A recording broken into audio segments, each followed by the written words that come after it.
tengo mucho respeto y le tengo confianza al fiscal y al presidente de la Corte y a algunos ministros, pero la mayor parte de los integrantes del Poder Judicial no son gentes caracterizadas por la honestidad. O sea, hablando en plata, no resisten cañonazos, no resisten las tentaciones. O son representantes de grupos de intereses creados. No representan al pueblo, desprecian al pueblo. Es una vida como artificial, en donde el pueblo no cuenta, cuentan todos los intereses, menos el interés del pueblo. Entonces es una burbuja, son los abogados, las relaciones públicas, todo arriba.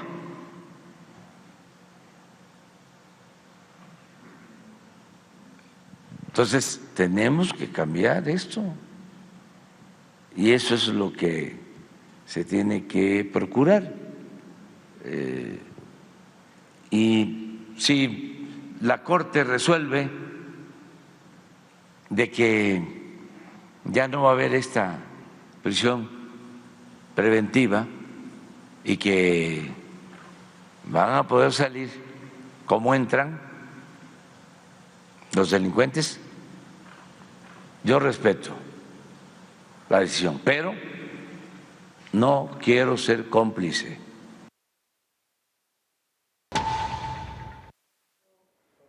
Y así es como comenzamos Código 7. Le decía hace solo unos minutos que no le cambiara durante esta noche de jueves una emisión más. Gracias porque nos sintoniza y espero que haya captado la idea. Estaremos hablando durante esta noche acerca de la prisión preventiva oficiosa, pero antes de desmenuzar este tema, con muchísimo gusto saludo a nuestros invitados, a quienes conocen perfectamente de la materia y nos pueden dar una orientación, porque una cosa es la grilla, otra cosa es la política. Y aquí tenemos las bases, quienes realmente pueden darnos una orientación, las cosas como son. Entonces, muchísimas gracias. Para empezar, saludo a Francisco Salazar Sony, quien es experto en seguridad y qué bueno que está durante una emisión más aquí en Código 7, nuestro, ya podemos decir, colaborador, así ya tal cual, nos lo vamos a quedar en casa. Muchas gracias por la invitación, Paulina. ¿Qué tal? Muy buenas noches a los colegas. Y en este mismo sentido, saludo con gusto a Marco Polo Méndez Alonso, quien es el presidente de la Asociación de Abogados de San Luis Potosí. Bienvenido durante esta noche en Código 7. Paulina, muchas gracias. Buenas noches, auditorio, compañeros. Buenas noches. Asimismo, muchísimas gracias por acompañarnos a Antonio Rodríguez, quien es el comisionado de colegiación y certificación de las abogadas y abogados en San Luis Potosí. Buenas noches. Buenas noches, gracias por la invitación. Y bien, entonces, empecemos por la base también con la gente. Este es el pronunciamiento que ha tenido Andrés Manuel López Obrador, ha platicado de este tema en diferentes mañaneras, en estas conferencias, y aquí dice, no voy a ser cómplice. Lo que está en manos de la Suprema Corte de Justicia de la Nación y que también ya ha meritado un pronunciamiento de la Corte Interamericana de Derechos Humanos, ha sido estos proyectos que bueno, implican que simplemente esta desaparezca, la prisión preventiva oficiosa. Pero, bueno, vamos a explicarle un poquito a la gente, si podemos empezar, ¿en qué aplica? ¿A qué se refiere con una prisión preventiva oficiosa? Entendemos que es cuando se está en prisión, pero no se ha llegado a una sentencia. Entonces, ¿quién gusta comenzar, caballeros? ¿Se gustan? Pues Maestro. Habría que poner en contexto, antes que nada, que si recordamos a partir del 2008 que se hacen modificaciones a la Constitución por la llegada del sistema penal acusatorio adversarial, se modifican 10 artículos de suma importancia, entre ellos el artículo 19 constitucional. En ese entonces se instauran una serie de figuras típicas delictivas en las cuales no cabía la libertad automática, sino oficiosamente quedabas en prisión preventiva. En el 2019, a la llegada de este gobierno federal, se amplía el catálogo de delitos graves. Entonces, desde la semana pasada y en esta semana y el próximo lunes que define la Suprema Corte de Justicia de la Nación, se va a definir al respecto, pero creo que aquí hay una confusión, Paulina, que ahorita estaba viendo la entrevista del Ejecutivo Federal. No va a desaparecer la prisión preventiva. Lo que se trata que no sea oficiosa, o sea, la oficiosidad de la prisión preventiva es la que se está discutiendo. Cualquier país que se jacte mínimamente de poseer un Estado democrático, un Estado de Derecho, mantienen estas figuras para delitos de alto impacto en la sociedad, en donde el sujeto queda en prisión preventiva, con aspectos muy relevantes que todos conocemos. Primero, como para que no repita la conducta delictiva por la que se le está imputando. Segundo, para que no haya un riesgo a la víctima. Tercero, para que no haya una amenaza al testigo si los hubiera. Y pues la que más se argumenta es para que no se sustraiga de la acción de la justicia. Entonces todos los países la tienen. Aquí el problema es la oficiosidad. ¿Esto qué es? Que una persona que es imputada de un delito, automáticamente, si es imputada por cualquiera de los delitos del artículo 19 de Constitución, en fast track, en automático, queda privada de su libertad sin que haya un proceso o sin que se haya definido todavía su situación de culpabilidad. Entonces aquí hay una violación al principio de inocencia, que es lo que marca el sistema penal acusatorio.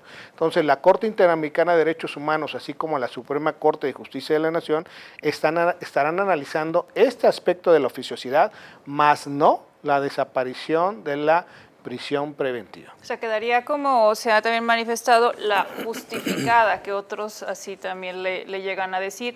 ¿La carga hacia quién sería en este caso? Se ha hablado de la Fiscalía, de Ministerios Públicos, porque también se ha cuestionado, aquí en San Luis Potosí, al Supremo Tribunal de Justicia del Estado, pero en realidad, ¿en quién recaería determinar esta cuestión de que se aplique que una persona esté en prisión?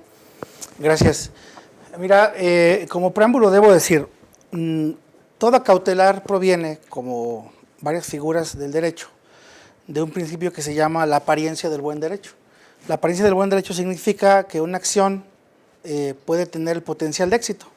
En este caso, hablando del tema penal, la cautelar tiende a garantizar la presencia del imputado en el proceso, así como las diversas que ya mencionó aquí nuestro maestro Salazar Sony. Y bien, esta cautelar lo que tiende a establecer es que la Fiscalía tiene una posibilidad de éxito y para conservar el procedimiento y su debida diligenciación, esta cautelar se hace necesaria para mantener ese buen orden durante el proceso. Ahora, creo que el tema de la oficiosidad fue mal entendida aquí en México. Hay muchas figuras en el derecho que proceden de oficio. Un delito de oficio, como puede ser el homicidio, lo que significa es que la Fiscalía puede iniciar una investigación aunque no haya una denuncia formal de un ciudadano. Si esta parte la trasladamos a una medida cautelar, lo que significa una prisión preventiva oficiosa es que el juez la pudiera imponer ante la falta de solicitud de la Fiscalía, pero la naturaleza tiene que ser justificada siempre. Creo que en México se malentendió y aplicaron oficiosidad por automaticidad. Entonces decían, oficio automáticamente se impone, y así lo veíamos en las resoluciones de las audiencias, que el juez decía, no me queda más que imponer la prisión preventiva porque así me lo ordena el Código Nacional. Esto es mentira. Lo que el artículo 19 señala es que el juez la puede imponer de manera oficiosa. Esto es solamente ante la ausencia de la solicitud, en este caso de la Fiscalía, que es la única facultada. Pero bueno, la discusión de esta cautelar deviene de un caso que se ventila justamente ante la Corte Interamericana, que es el caso García Rodríguez, y que trata de dos imputados que estuvieron 17 años en proceso por un homicidio del 2001, y bueno, el proceso se alargó todos estos años sin que se definiera la situación jurídica definitiva de los dos imputados, y bueno, tuvo que llegar hasta la Corte Interamericana, quien el 26 de agosto llevó esta audiencia. Solamente quedan pendientes los alegatos finales y seguramente veremos ya esta sentencia que obligará a México a hacer la reforma constitucional. Pero ya hemos visto otras experiencias en el país, por ejemplo en Tabasco, hoy circulaba una noticia de un juez que ya convencionalmente dijo, la prisión debe ser justificada.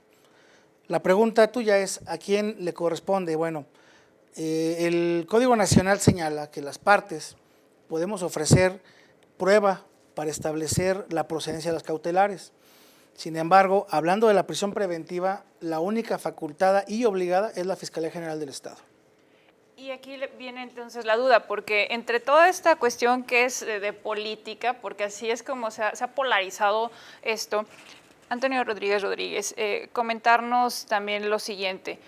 ¿Es verdad que habría un riesgo o mayor riesgo para los jueces al momento de que se está llevando algún procedimiento? Porque hay quienes insisten que por esta situación de verdad estarían ellos en una situación, en una circunstancia, en un entorno más vulnerable. Otros señalan que ya se encuentran así cuando, por ejemplo, se da una vinculación a proceso. Entonces, realmente, ¿cuál es, digamos, la verdad en este caso? Bueno, realmente en este caso no advertimos como abogados, como penalistas, que haya realmente un riesgo en la anulación de esta prisión preventiva oficiosa. En realidad esa obligatoriedad a la que muchos jueces desgraciadamente consideraban que tenían que imponerla como tal, atendiendo a ese catálogo de delitos, pues la realidad de las cosas es que prevalecerá en todo caso las diversas medidas cautelares con que cuenta el Código Nacional de Procedimientos Penales. Y por supuesto, hablando del tema de la prisión preventiva, como bien comentaba el maestro, efectivamente no se elimina esa figura, realmente persiste, solamente que ahora tendría que justificar, y es ahí donde precisamente las fiscalías y procuradurías de las diversas entidades federativas, así como la propia Fiscalía General de la República, pues tendrán que preparar y capacitar más a sus ministerios públicos. ¿En qué términos? Pues en una debida una carpeta integrada con suficientes datos de prueba y por supuesto que también tengan la capacidad para en aquellos delitos que consideren que es necesario que la persona siga su proceso privado de la libertad, pues tendrán que justificar ese tipo de circunstancias ante el juez, que tendrá que hacer esa valoración, ya no en automático dictar la prisión preventiva, sino que, como bien comentaban, analizar si efectivamente hay un riesgo para la víctima, para los testigos, un riesgo de sustracción, un riesgo de la obstaculización de la investigación, y en ese caso imponer la prisión preventiva, o incluso, ¿por qué no empezar a hacer uso de otras medidas que también garantizan la presencia del ciudadano que queda sujeto a un proceso para que le dé seguimiento a este, como puede ser la misma garantía económica que contempla el Código Nacional, o incluso los famosos grilletes, esos controles mecánicos que se pueden instalar a las personas, y que ya tenemos algunos casos que ha sido a través precisamente de acudir ante la justicia federal, como los jueces de distrito han ordenado a un juez estatal que imponga este tipo de mecanismos para garantizar la seguridad de las personas, como el caso que recuerdo ahorita, se me viene a la mente, es en Puebla.